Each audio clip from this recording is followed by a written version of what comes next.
খ্রিস্টান পণ্ডিত এক পর্যায়ে পড়তে পড়তে পড়তে পড়তে তার চোখ দিয়ে পানি বের হওয়া শুরু করলো।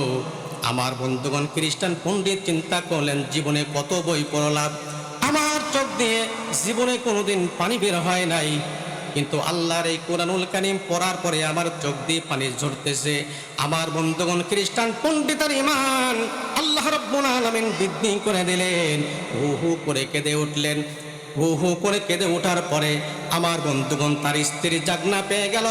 স্ত্রী জাগনা পাওয়ার পর স্ত্রী ডাক দিয়ে বললেন, স্বামী আমার, আপনি কেন কাঁদেন? কি হয়েছে আপনার বলেন।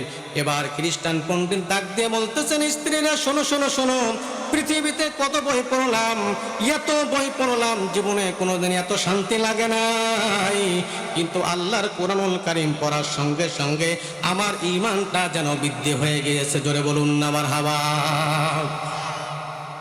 আমার ভাইরা, স্ত্রী ডাক দিয়ে বলতেছেন, স্বামী আমার, আপনি এই কোরআনুল কারীমটা পড়বেন না, এই কোরআনুল কারীম পড়ার দরকার নাই, আপনি কোরআনুল কারীম আর পড়বেন না।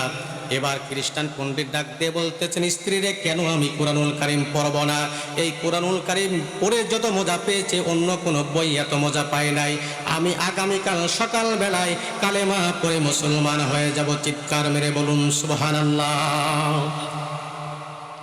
স্ত্রী ডাক দিয়ে বললেন, স্বামী আমার, আপনি যদি কালেমা পড়ে মুসলমান হয়ে যান, তাহলে তো আপনি এই অট্টালিকায় থাকবে না, আমাদের তো টাকা পয়সা কিছুই থাকবে না, আমাদের সব কিছু তো শেষ হয়ে যাবে, আমরা তো পথের ফকির হয়ে যাব।